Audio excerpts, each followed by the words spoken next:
마태복음 9장 37절 38절 읽겠습니다. 이에 제자들에게 이르시되 추수할 것은 많되 일꾼은 적으니 그러므로 추수하는 주인에게 청하여 추수할 일꾼들을 보내어 주소서 하라 하시니라. 아멘. 오늘은 이 본문 말씀을 통하여 추수, 이런 제목으로 하나님의 말씀을 살펴보도록 하겠습니다. 추수. 자연은 우리에게 물질적인 상품뿐 아니라 영적인 교훈까지도 제공해 줍니다. 전능하신 하나님께서는 자연에 씨 뿌리는 일과 추수하는 일을 통하여 우리에게 영적인 무언가를 가르치십니다.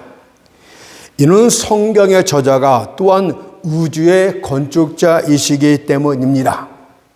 따라서 만일 여러분이 잠시 동안 들판에 나아가 귀를 기울이게 된다면 물결치는 곡식단 사이로부터 들려오는 하나님의 음성을 듣게 될 것입니다. 야고보서 5장 7절 8절 말씀이 들을 것입니다. 보라, 농부가 땅에서 나는 귀한 열매를 바라고 길이 참아 이른 비와 늦은 비를 기다리나니 너희도 길이 참고 마음을 굳게 하라. 주의 강림이 가까우니라.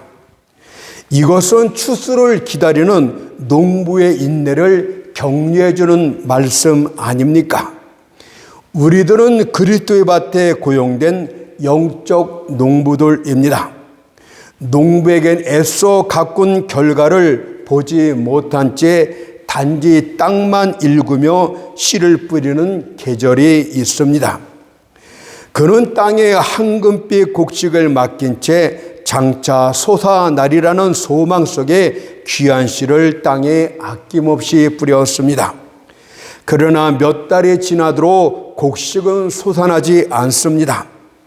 농부는 참고 기다리며 지루함의 시간을 보내지만 단 한 알의 이삭도 거두지를 못했습니다. 이처럼 농부에겐 보상이 전혀 주어지지 않는 씨 뿌림의 시절이 있습니다.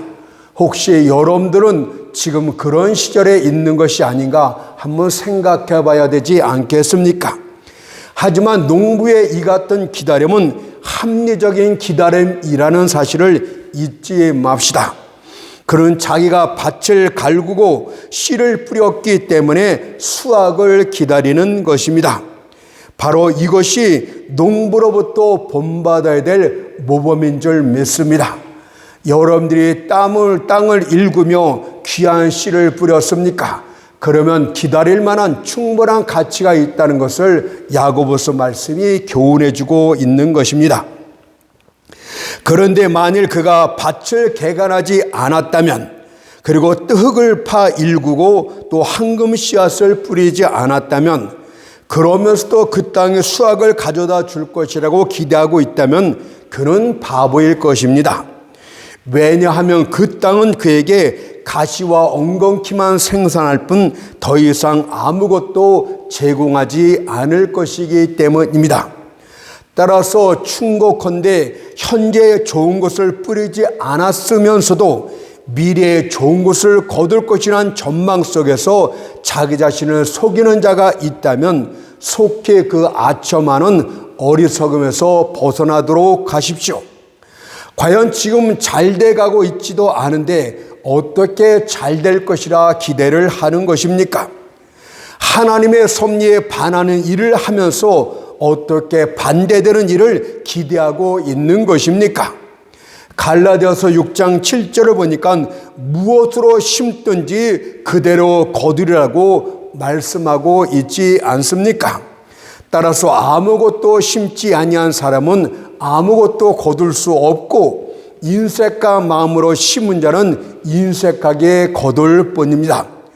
오직 하나님의 은혜 안에서 풍성하게 씨를 뿌린 자만이 비록 그들이 울며 씨를 뿌리러 나갔다 할지라도 훗날에 많은 곡식단을 안고 되돌아오게 될 줄 믿습니다. 시편 126편 6절이 그것을 이렇게 말했습니다. 울며 씨를 뿌리러 나가는 자는 정령 기쁨으로 그 단을 가지고 돌아오리로다. 하지만 여러분들이 꼭 이것과 관련하여 기억해야 될 내용이 있습니다. 그것은 추수 때까지 끈기 있게 소망을 가지고 기다려야 한다는 것입니다. 이것은 하나님께서 씨 뿌림과 추수 사이에 기다림의 시간을 두었기 때문입니다. 열심히 씨앗을 뿌렸습니까? 열심히 땅을 읽었습니까? 기다리십시오. 당장 내일 추수하는 것이 아니라 기다리는 시간을 그 사이에 주셨다는 사실을 잊지 맙시다.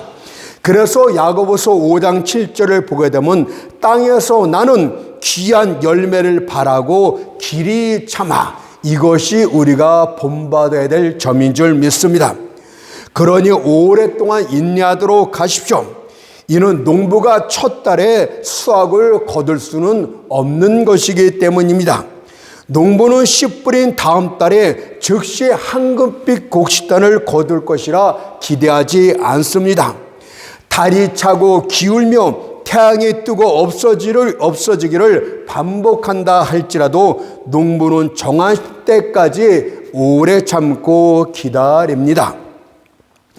이는 그 시간이 더딘다 할지라도 다음 같은 약속을 믿고 있기 때문입니다. 다니엘서 12장 13절의 말씀처럼 끝날에는 내 업을 누릴 것임이라고 말씀하고 있듯이 마지막에는 여러분들이 힘써 일군 모든 것들을 누리게 될 줄 믿습니다. 그러니 변덕스러운 날씨 때문에 안달하지 맙시다. 살을 애누뜻한 서리 때문에 걱정하지 맙시다. 여러분이 기다리던 지루한 영적 겨울도 여러분들이 일할 들판에서 수확할 때가 되면 되돌아볼 때 그것은 단지 짧은 순간에 지나지 않을 것이기 때문입니다. 그것은 마치 어린아이가 세상에 태어날 때의 어머니의 진통과 같을 것이기 때문입니다. 그러니 이제 여러분의 슬픈 불평을 멈추도록 하십시오. 더 이상 초조한 마음으로 마음을 분노케 하거나 아프게 하지 마십시오. 다만 철갑옷 입은 전사처럼 인내로 옷을 입고 추수 때까지, 하나님의 때까지 기다리도록 하십시오. 필경 여러분들은 그날에 풍성한 보상을 받게 될 줄 믿습니다. 이것이 오늘 말하는 추수에 대한 목적이 되겠습니다. 추수에 대한 설교의 핵심이 되겠습니다. 그렇다면 그리스도인들의 경우 추수란 어떤 의미가 있는 것일까요? 이것을 두 가지 관점에서 살펴보건대 첫째는 하나님의 일에 적용시켜 보도록 하고 두 번째는 영원 구원이라는 추수에 적용시켜 보도록 하겠습니다. 첫 번째로 하나님의 일에 열심을 내는 여러분들에게 추수의 큰 보상이 있을 것임을 믿으십시오. 시편 97편 11절을 보니까 이런 보상을 약속하고 계십니다. 의인을 위하여 빛을 뿌리고 마음이 정직한 자를 위하여 기쁨을 뿌려두다. 그리스도인들은 주의 밭에 고용된 영적 농부들이라고 이미 말씀을 드렸습니다. 여러분들 가운데는 자신의 귀한 것들을 주의 밭에 아낌없이 뿌린 자들이 있을 것입니다. 물질을 뿌린 자도 있을 것이고 자신의 귀한 시간들을, 인생들을 뿌린 자도 있을 것입니다. 자신의 귀한 향유값을 깨뜨려 아낌없이 주의 머리에 뿌린 자도 있을 것입니다. 그렇다면 여러분들은 미래의 풍성한 수확을 거둘 것을 기대해도 좋습니다. 하나님의 말씀에 입각하여 확신해도 좋은 줄로 믿습니다. 왜냐하면 본 시편에서 하나님께서는 이런 자들을 위하여 그들의 인생밭에 응답으로 빛을 뿌리셨다고 약속하셨기 때문입니다. 본 시편을 보게 되면 빛과 기쁨을 동일시하고 있습니다. 이는 여러분들의 미래의 인생이 기쁨과 행복으로 충받게 될 것이라는 언약이 아니겠습니까? 또한 뿌렸다고 말씀합니다. 이는 심었다는 말과 같은 표현으로서 빛의 씨앗을, 행복과 기쁨의 씨앗을 여러분의 인생밭에 뿌렸다는 뜻입니다. 이는 하나님께 대한 충성의 보상이 당장에 나타난다는 의미가 아닙니다. 이것은 씨앗이 열매가 아니기 때문입니다. 그것은 서서히 자라는 것 아니겠습니까? 하나님이 주시는 기쁨의 보상은 내일 당장 누리는 보상이 아니란 뜻입니다. 장차 미래에 누릴 기쁨이요 행복이 된다는 뜻입니다. 그것은 마치 화덕 위에서 구워진 빵처럼 지금 당장 식탁 위에 펼쳐질 기쁨이 아니라 미래의 인생에 나타날 기쁨이 될 것입니다.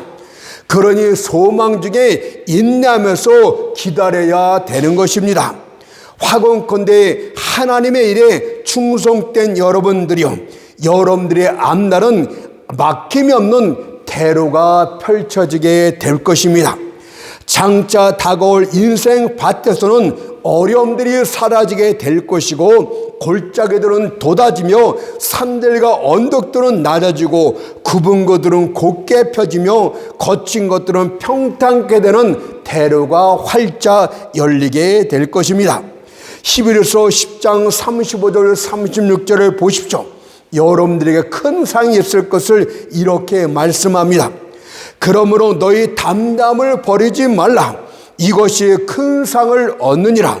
너희에게 인내가 필요함은 너희가 하나님의 뜻을 행한 후에 약속을 받기 위함이라.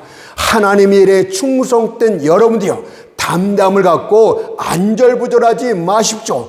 큰 상을 받기 위해선 그날까지 인내하고 오래 참을 수 있는 농부를 통한 모범을 배워야 될 줄 믿습니다. 두 번째로는 이것을 영혼들을 구원하는 추수와 관련해서 살펴보도록 하겠습니다. 교회 사역자들의 경우에 해당이 되게 될 줄 믿습니다. 주님께서는 설교하시려고 일어서셨을 때 수많은 무리들이 모여들었습니다. 주님께서는 자기 주위에 모여든 사람들을 바라보시고 추수할 것에 비유를 하십니다. 이것은 사람들에 대해 귀한 가치를 부여하고 있다는 뜻이 아니겠습니까? 그분께서는 무리들을 해변가에 펼쳐진 조약돌이나 모래 아래 비유하지 않았습니다. 또 다른 비유에서 나오는 것처럼 물고기에 비유하지도 않았습니다. 본 비유에들은 곡식 나라에 비유하고 있었다는 것은 사람들이 아주 귀한 존재라는 것을 표현하고 있는 말씀인 줄 믿습니다. 생각해 보십시오. 농부의 눈에 가장 귀한 것이 무엇이겠습니까? 추수할 곡식보다 더 귀한 것이 어디 있단 말입니까? 땅을 일구고 경작하며 씨를 뿌리고 온갖 정성과 수고를 들이는 까닭은 바로 추수할 곡식을 얻기 위함이 아니겠습니까? 따라서 하나님께서는 사람들의 영혼을 대단히 귀하게 사랑하시고 여기신다는 뜻입니다. 그래서 하나님께서는 자신의 독생자를 보내사 십자가에 달려 피 흘려 죽게 하셨는데, 그 이유가 바로 귀한 곡식 같은 영혼들이 멸망치 않고 영생을 얻게 하기 위하여, 하늘 곳간에 모아들이기 위하여 그렇게 하셨다는 사실을 우리가 기억해야 될 줄 믿습니다. 요한복음 3장 16절에 그것을 이렇게 말합니다. 하나님의 세상을 이처럼 사랑하사 독생자를 주셨으니 이는 저를 믿는 자마다 멸망치 않고 영생을 얻게 하려 하심이라. 구원받은 영혼들이 바로 추수할 곡식 나달이 되겠습니다. 또한 주님께서는 이 말씀과 관련해요, 무리들을 보실 때 민망히 여기시는 중에 그들을 살펴보고 이렇게 말씀도 하셨습니다. 마태복음 9장 36절 37절을 보십시오. 무리를 보시고 민망히 여기시니 이는 저희가 목자 없는 양과 같이 고생하며 유리함이라. 이에 제자들에게 이르시되 추수할 것은 많되 일꾼은 적으니. 여기서 민망히 여기셨다는 말은 마음 중심으로부터 그들을 동정하고 긍휼함을 느꼈다는 뜻입니다.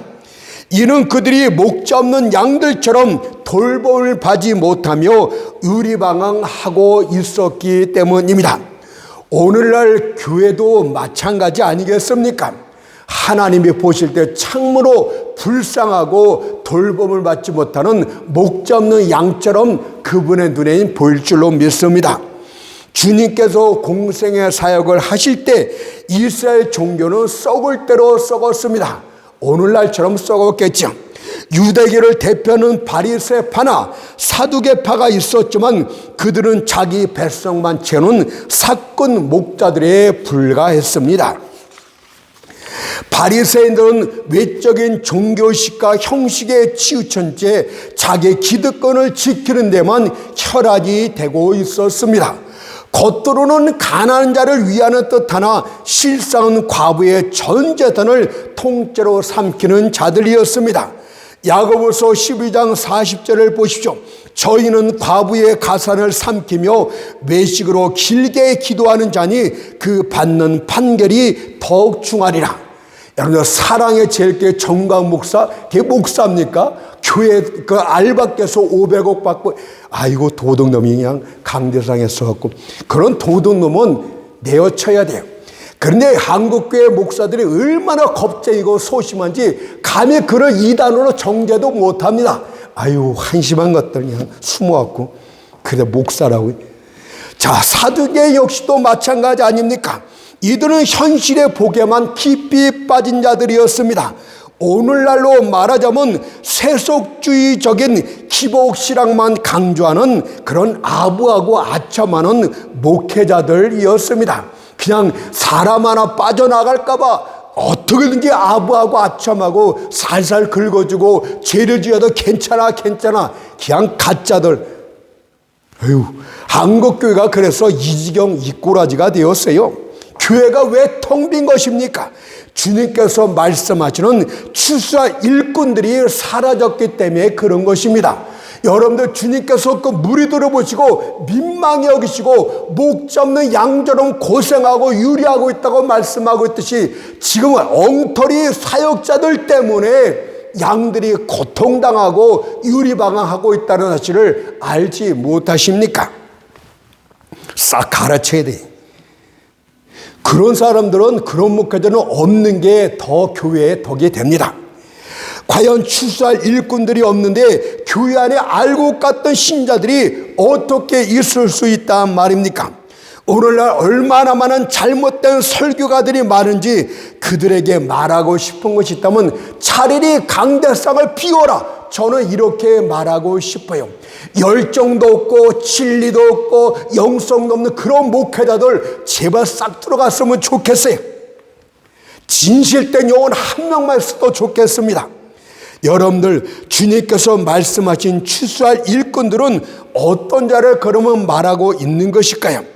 밀밭에 내려가서 직접 날카로운 낫줄 휘두르는 자가 추수할 일꾼들 아닙니까? 점잔을 빼면서 말씀을 전하는 자가 아니라 정말 뜨거운 일꾼처럼 열정적인 자세를 갖고 날카로운 말씀의 검을 들고 영혼들을 잘라내서 하나님께 바칠 줄 아는 이런 일꾼들이 있어야 되는 것이 아닙니까? 여러분들 날카로운 낫줄 휘둘러 곡식을 베어 쓰러뜨리는 일의 상징적인 의미가 무엇입니까? 이 비유의 짧은 말씀을 통해서 우리에게 추수하는 일꾼의 의미를 어떻게 가르쳐주고 있습니까? 날카로운 복음의 낫줄 칼을, 날카로운 진리의 말씀을 휘둘러서 곡식단을 땅에서 베어서 하늘 곡가루로 옮기는 자라 이 뜻 아닙니까? 이 썩어질 죄악의 뿌리를 두고 있는 것이 아니라 말씀으로 그들을 잘라서 하늘 곡간으로 옮길 수 있는 그런 일꾼들이 필요한데 그런 일꾼들이 없다는 뜻이 아니겠습니까? 여러분들 날카로운 복음의 낫줄 휘둘러 곡식단을 벤다는 말은 무엇을 말씀하고 있냐면 복음을 말씀하고 있어요. 십자가의 말씀을 말씀하고 있어요. 그런데 복음을 말할 때 보면 목사들이 복음을 말한다고 합니다. 예수를 믿으십시오. 그러면 구원을 얻습니다. 물론 복음이 맞습니다. 그러나 그 정도로는 아무 의미가 없는 것이에요. 여러분들 그들이 왜 믿어야 되는지, 왜 예수를 믿어야 되는지, 그런 것들을 믿어야 할 분이 정말 누구인지를 정확하게 가르쳐 줘야, 내가 그분을 믿어야 되겠구나, 내가 왜 믿어야 되는지 알겠구나, 이런 논리적인 것으로 문맥에 맞춰 가르쳐 줘야지. 믿으십시오, 믿으시죠, 그러면 구원받습니다. 물론 구원받는다는 그 말에서 그냥 믿습니다 얘기를 하지만 그 믿음이 구원받는 믿음인지 어떻게 알겠습니까? 여러분들께서 복음은 쉬운 것 같지만 쉬운 것이 또한 아닙니다. 복음을 정확하게 낱낱하게 아주 쉽게 예수를 증거하고 왜 당신들이 믿어야 되는지, 왜 예수만 믿어야 되는지, 이런 모든 것들을 낱낱이 가르쳐줘야만 그렇구나, 그래서 내가 예수를 믿어야 되는 것이나, 이런 것들을 널리 정확하게 분별로 있게 가르쳐줘야 되는 것이요. 그런데 이것이요 쉬운 것이 아닙니다. 성경을 깊이 연구하고 성경을 매일매일 묵상하고 성령의 이끌림을 받고 가르침을 받아야만 복음을 정확하게 전할 수가 있어요. 복음을 가르친다고 말하지만 그들 복음이 있습니까? 설교에 보면 설교가 30분이라 치면 1분도 복음에 대해서 말하지를 못해요. 그리고 그거 다 삼천포로 빠지지 않습니까? 복음에 대해서 말한다고 해서 복음의 성경 그저 몇 마디 하고 그 다음에는 다른 얘기합니다. 자기 얘기합니다. 돈 얘기합니다. 왜? 말하고 싶지만 복음을 모르기 때문에 그래요. 예? 복음이 예수를 믿으면 구원을 받는다. 핵심은 이것이 맞아요. 십자가 예수를 전하는 것이 맞아요. 그러나 왜 십자가 예수가 달려야 됐는지, 예수가 어떤 분이신지, 왜 우리가 그들을 믿어야 되는지, 왜 행위로는 구원을 못 받는지, 내 행위가 왜 잘못된 것인지, 이런 것들을 논리적으로 설명을 못 하잖아요. 그러니까 사람들의 믿음을 못 갖는 것입니다. 바울이 그래서 디모데에게 다음 같은 목회자가 되라고 권면을 하는 것입니다. 디모데후서 2장 15절을 보십시오. 네가 진리의 말씀을 옳게 분별하여 부끄러울 것이 없는 일꾼으로 인정된 자로 자신을 하나님 앞에 드리기를 힘쓰라. 여러분들 진리를 옳게 분별하여서 부끄러움 없는 일꾼으로 하나님 앞에 드리기를 힘쓰라고 말하는 것이에요. 저절로 되는 것이 아니고 힘을 써야 됩니다. 여러분들 진리의 말씀을 옳게 분별하는 것이 쉬운 것이 아님을 이미 말씀을 드렸어요. 오늘날 교회들을 보면 문 앞에 뭐가 썼는지 아십니까? 신천지 교인들은 들어오지 마십시오. 아이고 참 한심스러워 죽겠어요. 여러분들 거기에 설령 빠졌다 치더라도 거기 하나님의 택한 영혼이 있을지 어찌 알겠습니까? 네? 하나님이 누구 깜드기는 교회 들어오지 말고 과부는 들어오지 말라 그렇게 차별을 둔 적이 있었습니까? 아유 복음의 진리가 없으니까 겁먹어서 그런 것 아니에요. 네? 무서워서 그런 것 아니에요. 그들의 성경으로 대꾸하면 거기 말할 것이 없으니까 복음을 모르니까 그런 거 아닙니까? 세상 지식 몰라도 됩니다. 성경 진리를 정확하게 알고 있고 예수를 뚜렷하게 알고 있으면 그들이 왜 두렵습니까? 그들이 여러분들 영혼들을 가져갈까 봐 왜 이렇게 무서워합니까? 여러분들이 그냥 텅 빈 존재니까 그런 거 아닙니까? 그러니까 신천지인들은 들어오지 마십시오. 이단들은 들어오지 마십시오. 멍청한 사람만 들어오십시오. 내가 멍청한 얘기해도 그것을 그냥 무조건 받아들일 때 그런 멍청한 자만 교회에 들어오면 됩니다. 11조만 많이 내는 그런 자만 들어오면 됩니다. 그 문구 써놓은 거 아닙니까? 아이고 그렇다고 또 목사라고 잘났어. 예? 얼마나 잘났는지. 아이고. 그래서 저는 목회자가 되려는 자들에게 사도가 되어 주의 이름을 세상에 전파하기 전에 먼저 제자로서 주의 발치에 앉아서 말씀부터 체계적으로 배우라 이렇게 말하고 싶습니다. 그리고 복음 진리에 대해서 예수에 대해서 정확하게 알지 못하면 강단에 서지 마세요. 왜 당신이 거기에 섭니까? 예수가 어떤 분인지도 정확하게 전하지 못하는 당신이 왜 강대상에 서야 됩니까? 쓸데없는 여러 정강 같은 그런 놈이 돼갖고 돈만 갈취하고 알박게 하고 나쁜 놈 아니에요? 야, 하나님께서 교회를 이 정치하고 교회가 연합되면 가장 부패할수록 부패하게 되는 그 정치 일꾼 아닙니까? 그게 또 성령의 나타남을 갖고 설교를 하네. 웃기는 거야. 개가 들어도 웃는 소리 아닙니까? 성령도 모르는 것들이 성령의 나타남, 또 거기에 추종하는 사람들을 보니까 똑같은 제목으로 또 그대로 하는 것 보면 정말 기가 찹니다. 그러니 교회가 이 꼬라지가 됐지. 에? 교회가 정말 이 꼬라지, 이거 교회라고 말할 수 있겠습니까? 성령이 뭔지도 모르면서 그냥 사기꾼 놈들이 전부 그냥 자리를 차지하고. 나 같은 사람을 부르세요. 안 불러도 괜찮아요. 이 말씀만 잘 듣고 믿음만 지키면 됩니다. 구약의 진리의 말씀을 옳게 분별하라. 이것이 무슨 뜻인지 아십니까? 그것은 옛 구약 시대 때에 제사장들이 제물을 바칠 때 양이나 수양, 황소 등을 먼저 죽인 후에 그 다음에 날카로운 칼을 들고 조심스럽게 각을 뜨고 했던 그것이 정확하게 고기의 부위, 꼬리가 어떻고 내장이 어떻고 넓적다리가 어떻고 그 부위를 골절을 따서 정확하게 나눌 수 있는 그때 사용하던 말이 분별한다, 이 뜻이에요. 무슨 뜻입니까? 복음의 일꾼은 진리의 말씀을 이처럼 지혜롭게 나눌 수 있어야 됩니다. 복음에 대해서 한쪽은 이쪽 편에 또 다른 편은 저쪽 편에 명백하게 구분해서 전할 수 있어야 됩니다. 그런데요, 복음 설교하는 자들을 보게 되면 이것도 아니고 저것도 아니고 그냥 중구난방으로 섞여갖고 뭐가 뭔지를 모르겠어요. 예? 이런 거 나눌지도 모르겠어. 왜 당신들이 제사장입니까? 왜 당신들이 복음의 일꾼입니까? 말씀이 마태복음에 나서 마태복음에 대한 진리가 무엇을 정확하게 가르쳐줘야지. 어느 때는 은혜 이야기하다가, 어느 때는 율법 얘기하다가, 어느 때는 믿음을 얘기하다가, 어느 때는 행위를 얘기하다가 지도 몰라요. 지도 지도 무슨 말 하는지도 모르지 않습니까? 아이고, 참, 그러면서 와, 어떻게 해서 이렇게 그런 자들이 그냥 목사가 됐는지 모르겠어. 근데 옛날에 목사만 되면 출세하고 돈 많이 번다 그래갖고 교회가 한창 붕댈 때 그냥 서울대학교 다니는 사람도 다 때려치고 신학교로 다 가고 그냥 명성을 얻기 위해서 돈을 벌기 위해서 다 들어오다 보니까 지금 결과가 이 모양, 이 꼴이 된 거예요. 어떤 일이냐, 세상에서 출세하지 못하고 그냥 눌리니까 한번 그냥 신학교에 가서 그냥 내가 목회자라는 이름 타이틀 보고 한번 내 이름을 과시하고 한번 종교합을 받아볼까, 그래서 들어온 놈도 있고 전부 놈들이야. 에이구, 참. 여러분들 복음을 정확하게 구별해서 하려면 먼저 첫 번째로, 제가 다운을 얘기 못하는데 첫 번째는 인간의 전적인 타락부터 정확하게 전할 수 있어야 됩니다. 예? 이거부터 못하는 자가 얼마나 많습니까?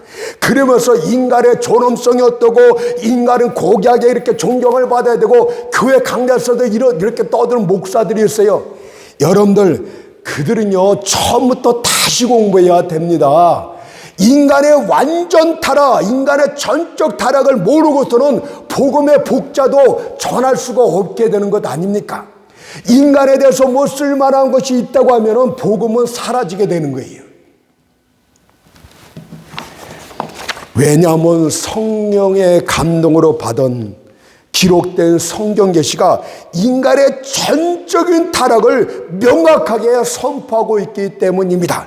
그래서 인간의 존엄성이 어떻고 인간을 존경받아야 됩니다. 인간은 귀한 존재 이렇게 말하는 것들, 그건 세상 학문이 이렇게 말하는 것이지 우리를 창조하신 하나님은 그렇게 말씀하지 않습니다.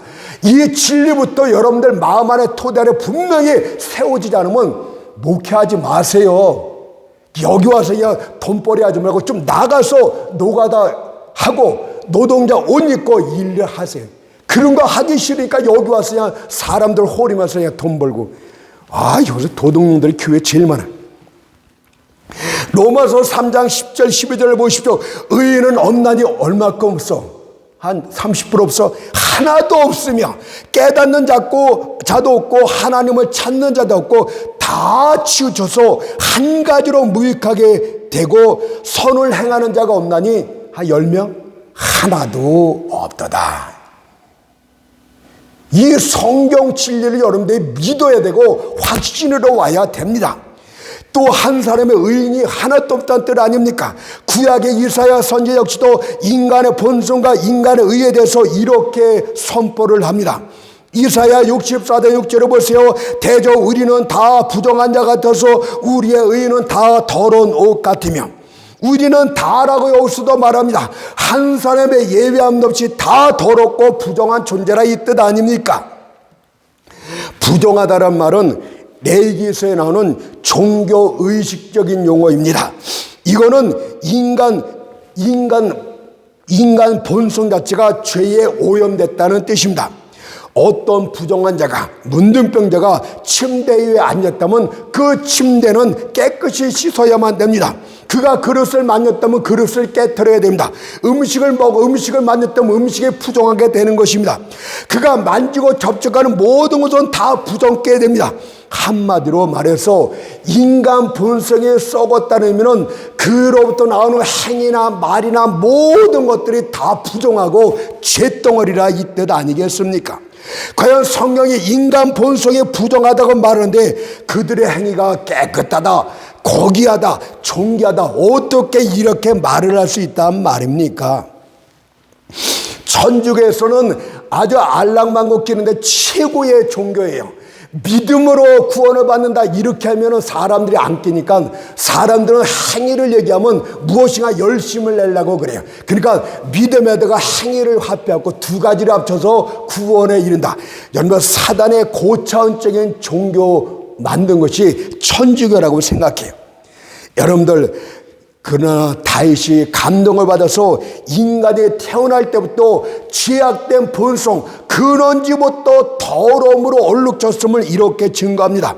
시편 51편 5절에 보세요. 내가 죄악 중에 출생하였으며 모친이 죄 중에 나를 잉태하였나이다.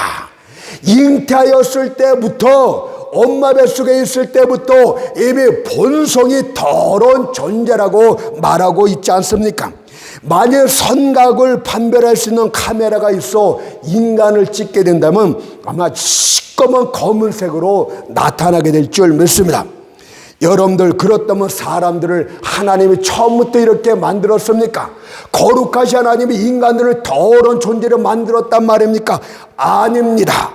하나님과도 처음 인간을 창조하실 때 하나님의 형상을 닮은 의로운 존재로 창조하셨음을 창세기 1장 27절에 이렇게 말합니다. 하나님이 자기 형상 곧 하나님의 형상대로 사람을 창조하시되 라고 말씀하셨어요.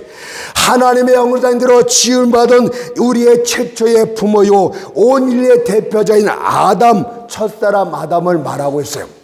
왜 하나님은 짐승들은 수십만 그 마리씩 이렇게 만들고 수십만 종을 만드는데 인간은 하나만 만들었어요.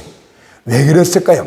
하나님은 태초에 인간들을 대표자 안에서 모든 사람들 다루시는 하나님의 대표자 방식을 기뻐하시고 그렇게 작정하시대요. 한 사람의 온전한 대표자 안에서 모든 인간을 다루시는 것이 하나님의 뜻이었다 이것입니다. 그래서 아담, 첫사람 아담이 타락하였을 때 그로부터 나올 후손들이 모두 죄성을 갖고 태어날 것임을 로마서 5장 12절에 이렇게 말했습니다. 이러므로 한 사람으로 말미암아 죄가 세상에 들어오고, 한 사람으로 말미암았다는 것은 대표자 방식을 말하는 거예요. 죄가 세상에 들어오고 죄로 말미암아 사망이 왔느니 이와 같이 모든 사람의 죄를 지었으므로, 한 사람의 대표자가 죄를 지니까 모든 사람 인류가 죄를 지었대요. 사망이 모든 사람에게 이르렀느니라. 그렇다면 이 대표자 방식에 따라서 또 다른 회복된 길이 있어야 되는 거 아닙니까? 그것이 원리상 일갈된 거 아닙니까? 처음에 우리의 타락이 우리의 잘못이 아니라 첫 대표자 아담으로 인한 것이라면 우리의 회복도 우리들 자신의 행위가 아니라 우리의 또 다른 대표자의 공로를 통해서 이루어지게 되는 것입니다. 그분이 바로 고린도서 15장 45절에 마지막 아담이라 불려주는 하나님의 아들 예수 그리스도이셨습니다. 그 예수를 마지막 아담이라 불려진 것은, 아담이라 뜻은 사람을 칭하는 단어로서 우리의 대표자가 되셨다. 인류의 마지막 대표자였다. 이것을 지칭하는 말입니다. 여러분들, 우리 대표자께서는 그러면 우리를 대표해서 하실 일이 도대체 무엇입니까? 그분은 하나님의 율법을 거역한 인간들을 대신해서 율법을 완전히 지키고 또한 율법이 요구하는 죄값을 대신 지불해야 될 의무가 있었습니다. 첫 사람 아담은 가장 쉬운 율법 한 가지도 지키지 못하고 넘어졌어요.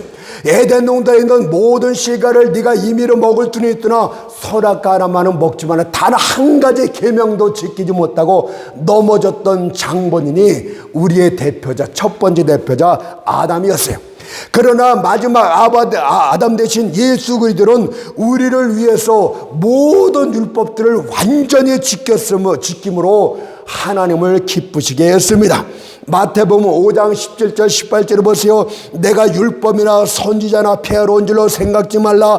폐하러 온 것이 아니요 완전케 하려 함이로다. 진실로 너에게 이르노니 천지가 없어지기 전에는 율법의 1.1의 1이라도 반드시 없어지지 아니하고 다 이루랴. 뿐만 아니라 그분께서 우리를 대신하여 율법에 진 빚도 대신 다 갚아주었습니다. 율법이 로마서 6장 23절에서 죄의 삭선 사막이라고 하였습니다. 우리들은 죄값으로 다 생명을 내어놓아야 됩니다. 그런데 그분께서 우리를 대신하여 그 값을 다 지불했어요. 과연 한 사람의 생명이 어떻게 범죄한 모든 죄인들의 생명을 대신할 수 있단 말입니까? 그렇게 하실 분은 우리 인간을 창조한 창조주 하나님 그분뿐입니다. 그런데 성경은 그분이 완전한 하나님이심을 거듭해서 증거합니다. 로마서 9장 5절에 보니까 그리스도가 저에게서 나셨으니 저는 만물 위에 계셔 세세 찬양을 받으실 하나님이시리라. 아멘. 여러분들이 복음을 증거하는 차량은 예수가 완전한 하나님이심을 성경을 근거로 해서 여기저기서 정확하게 근거로 해서 설교를 할 줄 알아야 돼요. 예수님은 하나님이십니다. 이렇게 해서 끝나는 자는 아직 초보자도 아닌 거예요. 왜 예수가 완전한 하나님이셔야 되는지, 완전한 하나님이신 증거가 무엇인지, 구약에는 그분이 하나님이심을 어떻게 증거했는지 신구약을 왔다 갔다 하면서 이런 것을 통틀어서 예수는 하나님이심을 명확하게 증거할 수 있는 이런 기초에 최소한 서야 복음을 증거하는 문턱에 들어선 것입니다. 아시겠어요? 또한 그분이 완전한 사람인도 명확하게 증거할 수 있어야 됩니다. 여러분들, 하나님은 영원한 분이시기 때문에 절대 죽을 수 없어요. 어떻게 피 흘려 죽으심으로 우리 죄값을 대신할 수 있단 말입니까? 그러므로 그분은 속죄 제물이 되시기 위해선 사람으로 오셔야 죽으셔야 됩니다. 따라서 그분이 완전한 사람임을 명쾌하게 성경 곳곳을 찾으면서 성경 곳곳 진리를 들으면서 1시간, 2시간 그냥 끊임없이 하루 종일 얘기할 수 있는 그런 정도의 실력을 갖춰야 복음의 일꾼이 됩니다. 그냥 누가 쓰는 거, 예수님은 완전한 하나님이십니다. 예수님은 완전한 하나님의 일꾼이십니다. 이런 거 말해서는 안 돼요. 미국에 어떤 거 귀신 쫓는 그 무슨 전도사가 있더라고. 그게 말하는 거 복음 하나는 예수님은 완전한 하나님이시 이거 하는 말하고 아주 체면을 능숙하게 걸더라고요. 그 귀신 쫓는 거 그런 거 아니에요. 귀신 쫓는 거 귀신 축사 그렇게 하는 거 아닙니다. 여러분들, 그런 가짜들이 너무 많이 나와요. 청강 목사들 할 때면 사람들을 체면식으로 그 전적에는 특이한 멜로디로서 하는 것을 볼 수가 있어요. 성령이 나타나면서 사람들이 아주 발광하면서 춤을 춥니다. 여러분, 성령이 나타나면 요한복음 보세요. 14장 15절이 성령은 죄에 대해서 책망을 시작합니다. 성령이 역사하는 것은 그렇게 발광하는 것이 아니에요. 성령의 역사는 그들의 죄를 낱낱이 밝혀냅니다. 이것이 성령의 역사예요. 그들의 은밀한 죄악을 들춰내고 그들의 숨겨둔 죄악을 들춰내면서 그들이 몸부림치면서 형제들아, 우리가 어찌하면 좋을까, 우리가 어찌하면 구원을 얻을까, 우리가 죄인임을 깨달았고 내가 벌레보다 못한 죄임을 깨달았노라, 이렇게 말하게 하는 것. 이렇게 통해자복하는 역사가 일어나는 것이 성령이 하시는 첫 번째 역사입니다. 그런데 아주 그냥 발광을 해. 아이고 참 그것도 성령이라고 말하고 있고, 성령이나 압니까? 아유 가짜들이 너무 많았어. 큰일 났어. 사도 바울은 그분이 완전한 하나님이시만 완전한 사람이 되어 죽으신 사실을 빌립보서 2장 6절 8절에서 이렇게 말합니다. 그는 그만 하나님의 본체시나 하나님과 동등됨을 취할 것으로 여기지 아시고 오히려 자기를 비워 종의 형체를 가져 사람들과 같이 되었고 사람의 모양으로 나타나셨으며 자기를 낮추시고 죽기까지 복종하셨으니 그 십자가에 죽으시며. 신약성경 전체를 보세요. 복음만 얘기하잖아요. 근데 사람들은 재주가 좋아. 성령은 복음만 얘기하는데 이 복음의 복음 말씀을 빼앗고 이상한 말을 얘기하는 것 쓰면 얼마나 재주가 좋은지 몰라요. 그 재주 다른 데 쓰세요. 여러분들, 그래서 예수가 또 다른 대표자로 우리의 구원자가 되셨고 모든 일을 다 하셨기 때문에 우리는 그분을 믿기만 하면 되는 것입니다. 그래서 믿으라고 말씀하고 있는 게 계시록 21장 6절에서 나는 알파와 오메가요 처음이야 나중이라 했듯이 구원의 시작과 과정과 끝이 그분이시기 때문에 우리의 행위나 공로가 필요한 것이 아니고 그분을 믿기만 하면 구원을 얻게 됩니다. 지금 짧은 시간에서 그냥 거의 요점만 얘기하는데 여러분들 이런 것들을 정확하게 말할 줄 알아야 돼요. 그래도 로마서 10장 9절에 그래서 나온 거예요. 내가 만약 내 입으로 예수를 주라 시인하며 또 하나님께서 그를 죽은 자 가운데도 살리신 것을 내 마음에 믿으면 구원을 얻으리니. 마지막 요 말씀만 하고 마치겠습니다. 그러나 이론적으로 설교를 유창하게 한다고 해서 다 되는 것이 아니에요. 여러분들, 성령이 함께하지 않으면 아무런 의미가 없습니다. 사람의 음성으로선 죽을 영혼을 살릴 수가 없어요. 신적 권능에 나타나야 되는데 그분이 바로 성령이십니다. 성령께서 죽은 영혼을 살리시고 새 생명을 주시고 새 본성을 주시는 이런 중세 역사가 같이 나타나야 되는 것입니다. 그도 불신자가 헌신적이 되며 부도덕한 자가 순전한 자가 되고 정직하지 못한 자가 강직한 자가 되고 하나님을 모독한 자가 은혜로운 자. 정광훈이 하나님한테 나한테 까불면 죽어. 미친놈 아니야 그거? 예? 하나님을 모독하나 아직 그 미친놈이에요. 미친놈. 행실이 나쁜 자가 근데 그 미친놈을 미친놈이라 못하는 이 지성계 목사들이 더 미친놈이지. 거룩하게 되는 역사가 있게 되는 줄로 믿습니다. 한마디로 추수와 일꾼들은 복음의 진리로 완벽하게 무장하고 그가 말씀을 전할 때 성령의 초자연적인 역사가 나타나 회개 역사가 나타나는 이 두 가지가 일어날 때 그가 바로 진짜 추수하는 일꾼이 됩니다. 여러분, 이 추수할 일꾼은 신학교에서 만들어지는 것이 아니에요. 왜냐하면 주님께서 추수할 일꾼을 보내달라고 기도할 것을 말씀하셨기 때문입니다. 마태복음 9장 38절 말씀처럼 그러므로 추수하는 주인에게 청하여 추수할 일꾼들을 보내어 주소도 하라는 성도 여러분, 이 아무런 교회가 살기 위해선, 한국교회가 살기 위해선 여러분들 추수할 일꾼을 보내달라고 기도해야 되는 줄 믿습니다. 여러분들 추수할 일꾼을 보내달라고 기도할 때 하나님께서 머지않아 진짜 추수할 일꾼들을 보내주실 줄로 믿습니다.